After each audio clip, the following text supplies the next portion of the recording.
Yo, what's up guys? It's Noah here. In today's video, going to be breaking down the NBA slate on Draftkings for Friday, January the 27th. Now, surprisingly for a Friday, we have a smaller slate tonight, only 5 games, so a little bit of a smaller slate, but we're still going to go game by game, guys. We're going to break down each one of these 5 games, give you guys my quick thoughts, what I do like taking a first look at this slate on Thursday night. But as always, before we do get started with the breakdown, if you guys, if you do enjoy these DFS videos, and if they do help you out, please hit that like button down below. I always appreciate the likes. Make sure to hit that subscribe button if you have not yet. And if you guys are new to the channel, you've never checked out PrizePicks before, PrizePicks is the sponsor of this video. You guys can sign up for PrizePicks and use my promo code Noah. You will get your first deposit matched up to $100 when you do sign up with my promo code.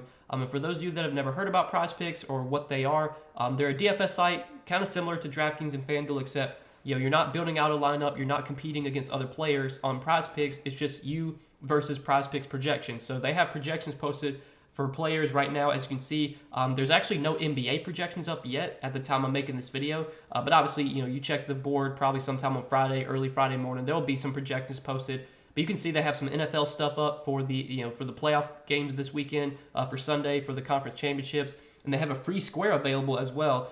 Joe Burrow's passing yards is set at 0.5. This is a discount PrizePicks is giving you. You can take Joe Burrow to have more than 0.5 passing yards, and you just have to find any other pick you like to pair with that. You can pair just one pick with that free square, make a 2-pick entry, or you can pair up to 5 picks with the free square, make a 6-pick entry, potentially win 25x your money. You can mix and match sports on PrizePicks. If you don't follow the NFL, you don't have to take NFL picks. You can do NBA, you can do NHL, whatever sports you like.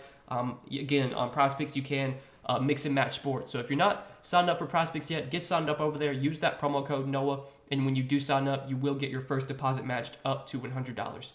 But let's go ahead and talk through Friday's slate. Again, it's a small slate tonight, only 5 games, but we'll start off with the first game of the night, the Bucks and the Pacers. And we'll start off on the Bucks side. So for the Bucks today, they're still going to be without Bobby Portis. I think I saw that Portis was going to be out for like a couple weeks, I'm pretty sure. Giannis is listed as probable for today. Keep an eye on this. We've seen the Bucks list Giannis as probable and then rule him out. But I think for now we just kind of have to expect Giannis to play. Really, really good matchup here against Indiana. This is obviously a game that does have some blowout risk, but I think Giannis is viable on this slate. I don't really like Drew Holiday though. I think he's priced correctly for Giannis to be back and for Middleton to be back as well. Middleton's been coming off the bench lately. He's been playing limited minutes, so I don't think he's really DFS viable until his minutes start to get back up there. But obviously, with Middleton back, even playing limited minutes, that does take away from Drew a little bit. Takes away from Giannis a little bit too, but Giannis is the clear number 1 option in this Bucks offense. And the matchup here is really good. If Indiana can keep this game closed, I think Giannis offers plenty of upside. Outside of Giannis, I'm not really looking to any other Bucks on this slate.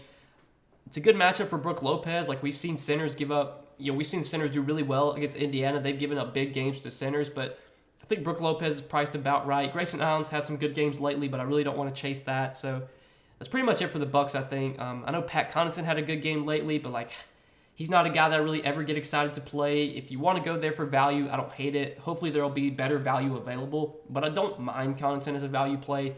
But let's talk about the Pacers side. So for the Pacers here, they're still without Tyrese Halliburton, and they have Miles Turner listed as questionable for this game. So this is really important to keep an eye on. If Miles Turner gets ruled out, I'm guessing we would either see Jalen Smith or Isaiah Jackson start at center. Now, this matchup's pretty terrible for centers, but Jackson's really cheap. Jalen Smith is really cheap. Jackson is $3,200. Jalen Smith is $3K. Whichever guy would start for Turner would be a really good value, whether it's Jackson or Smith. I assume it would be one of those two guys. If Turner gets ruled out, whoever starts at center, I like a lot for value. And then, Miles Turner, if he plays, don't love the spot against Milwaukee, but he did have a really big game against Milwaukee last time they played. He put up 53 DK points in 36 minutes. Turner does have the upside. It's just, can the Pacers keep this game close? A lot of times Turner has bad games whenever they get blown out and he sees limited minutes, like Denver, they got blown out. OKC, they got blown out. Well, you look at the last few games that have been competitive, 33 minutes, 46 DK points, 32 minutes, 37 DK points, 36 minutes, 46 DK points. You just need the Pacers to keep the game close for Turner to have some upside. And again, Indiana's playing at home here. Hopefully they can keep it close. If they do, I think Turner offers some upside even in a tough matchup.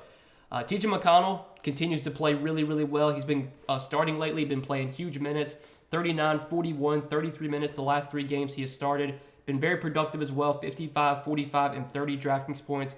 Again, don't love the matchup here, but McConnell's going to play big minutes. He was really productive last time they played Milwaukee, had 56 DK points. So I definitely like TJ McConnell still at 6,500. I think he's still viable. Buddy Hield at 6,100, I think is okay as well. Don't love him at that price tag, but I think he's a fine option too. And then the rest of the Pacers, like Benedict Mathurin, he's going to come off the bench, going to have big usage, but I think he's priced about right. Andrew Nembhard's questionable. Even if Andrew Nembhard plays, I don't have a ton of interest in him. If he gets ruled out, that's even better for a guy like TJ McConnell. And that's probably it for the Pacers. Chris Duarte, I know, has started lately. He's been starting the last few games. I think he's in play for value. He has been playing pretty good minutes in the 2 games he has started. Last game he played 39 minutes. I would feel a little bit better about Duarte if Nembhard got ruled out, just because that's one less body in the rotation. But I think if Duarte continues to start, he's definitely viable at 4,200. So there's actually a good amount that I like on the Pacers here. It's just I do worry about blowout a little bit. Can Indiana keep this game close? If they can, I think you could see a lot of these Indiana guys do well, just because they are a little bit underpriced if they do play their full minutes. But that'll do it for that game. Let's move on to the next one, Memphis and Minnesota. So we'll start off on the Minnesota side for the Timberwolves. They're still without Karl-Anthony Towns. Once again, Rudy Gobert is listed as questionable. I think Gobert probably plays here. I think he's been questionable the last 2 games, and he's played both of the last 2 games. He's also been really productive the last few games, 36 and 34 minutes, 45 and 42 DK points. Normally, we don't like to target Memphis because Steven Adams is a strong defender, really good rebounder, but they don't have Steven Adams right now. So without Steven Adams, I think this is actually a pretty decent matchup for Gobert. So I don't mind going to Gobert today if he plays. I think Anthony Edwards at 9K is a viable option, but I don't love him at this price tag. I think he's priced about right.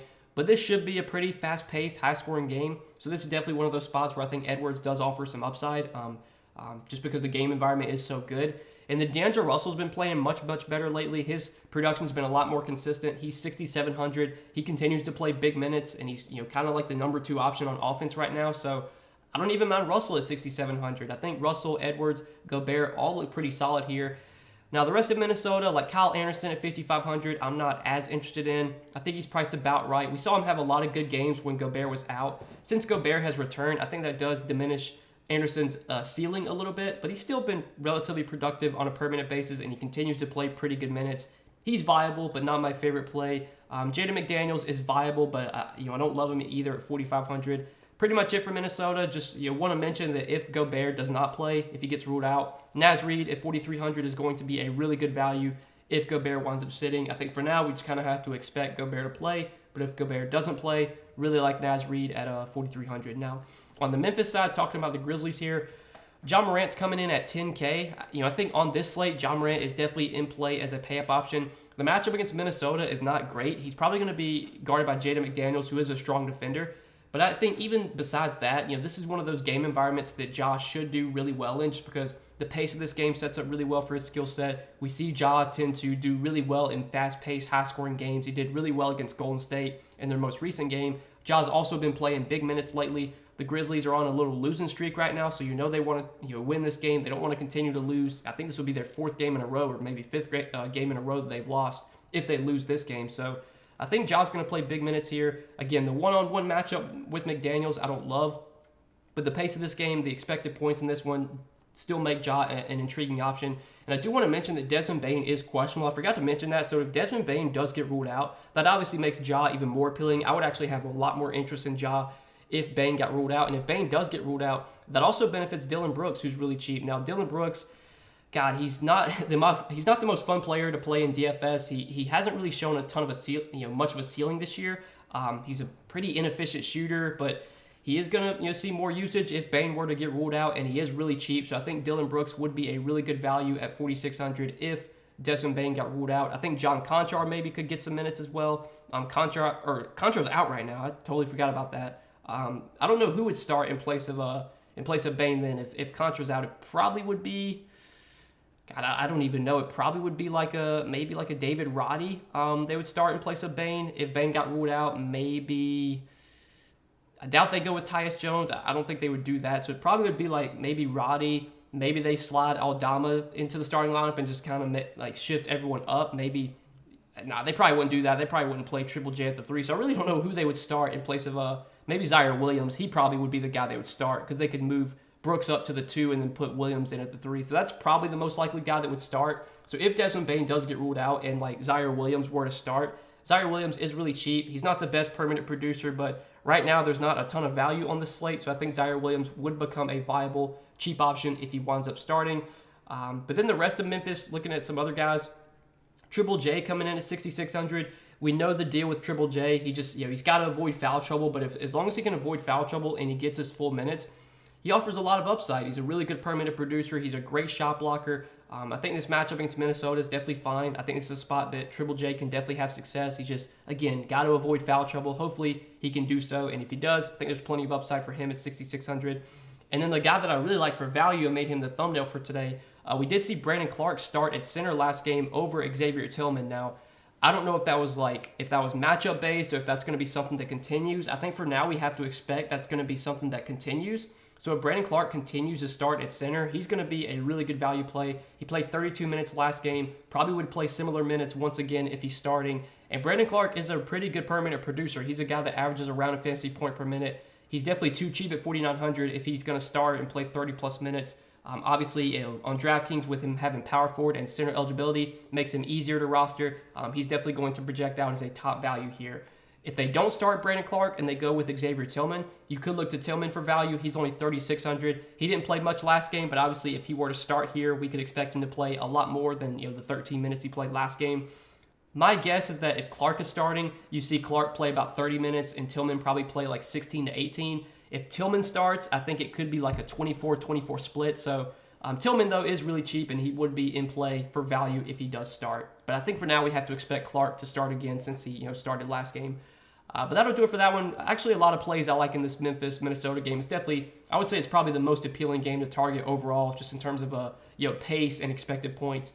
Moving on to the next one, though, Orlando and Miami. Not nearly as fun of a game to target, but on the Miami side, I think it's a pretty decent spot for these Miami guys. They will, they are going to have a pretty good matchup here against the Magic. The price tags on these Miami guys, I don't think any of them stand out head and shoulders above the rest, but Bam Adebayo is fine at 8,400. I don't think he's like a standout play today, but he's viable. He had a really big game last game, but do want to mention that Jimmy Butler was out last game. With Jimmy Butler expected back today, that definitely cuts into Adebayo's usage a little bit. His upside is not as high. Still viable, but not a guy that I love. I think Jimmy Butler is probably my favorite play on Miami. He's only 7,600. I thought that was way too cheap for Butler last slate. Obviously, he didn't want to play him, but 7,600. If we're getting full minutes from Jimmy Butler at this price tag in a pretty good matchup against the Magic, I think Jimmy definitely offers the upside to pay off this price tag.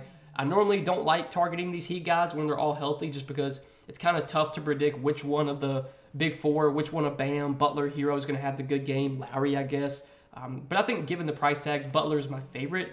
Hero is 6,900. Don't love. I think he's priced correctly. Lowry's been terrible lately. He's super cheap, but his permanent production has just been so bad. I'm not super interested in Lowry. Oladipo, I'll pass on. The rest of the Heat, I'm good. I don't see anything else I like here. And then on the other side with Orlando, it's a really tough spot for Orlando here going into Miami. This game definitely has some blowout risk. I probably should have mentioned that. I don't really see myself rostering many Magic on this slate. Paolo Banchero offers plenty of upside in the games that the Magic can keep him competitive. But this is definitely a tough matchup. There is some blowout risk. Probably going to pass on Banchero here, even though his price tag's down to 7K. I'm going to pass on Franz Wagner at 6,200. Really tough matchup for Wendell Carter Jr. Not a ton of interest in him. Markelle Fultz at 5,600. I just don't see much here. I really don't see myself rostering many Magic on this slate, even though it's a small slate, only 5 games. The Magic are not a team I really want to get much exposure to. They have a lot of guys they can give minutes to. They can run a really deep rotation. It's just, it's not a team I have a ton of interest in. So let's move on to the next game, Cleveland and OKC. So for Cleveland today, we're going to have to monitor their injury report. Donovan Mitchell was out on Thursday, and it's a back-to-back for Cleveland, so we'll have to see if he plays for Friday. The report was that Mitchell was going to probably miss a few games, so I think Mitchell probably sits out here. Plus, it's a game against OKC that I think they can win without Mitchell. So if Donovan Mitchell is out again, the guys that are going to benefit are pretty much all the starters. Garland and LeVert, though, will definitely be the two big beneficiaries, and for some reason, DraftKings made Garland and LeVert cheaper today. I don't know why. I think Garland was 8,600 on Thursday, and LeVert was 5,600. Now Garland's 8,300, and LeVert's 5,200. Doesn't make any sense, but obviously if Mitchell's out again, we can expect a big role for Garland, a pretty big role for LeVert. Garland was really good on Thursday night, had a big game against the Rockets. I think this matchup against OKC would be fine. I think at 8,300, Garland would once again look like a really good play. LeVert was kind of a disappointment on Thursday in a good matchup against Houston, but I think at 5,200, he's just too cheap here if we expect Mitchell to be out again. And then I think Mobley and Allen both benefit without Mitchell as well. Mobley is 6,800. We saw him have a really big game Thursday. I think this matchup's really good. OKC giving up a lot of big games to bigs this season, so I think it's a really good spot for Mobley. Love the spot for Jared Allen, and 6K for Jared Allen just feels way too cheap here. We know OKC struggles to rebound. They give up a lot of points in the paint, and they've just given up a lot of big games to centers in general. I don't know why Allen is this cheap in the spot, but yeah, I mean, I really like Jared Allen here. Although those four guys, Garland, Mobley, Allen, LeVert, I think all four look really solid today if we expect Mitchell to be out again. Don't think there's going to be any value worth going to, though, from Cleveland. If you want to take a shot on like a Jetty Osman, I don't mind that. He did play a decent amount, I think, on Thursday.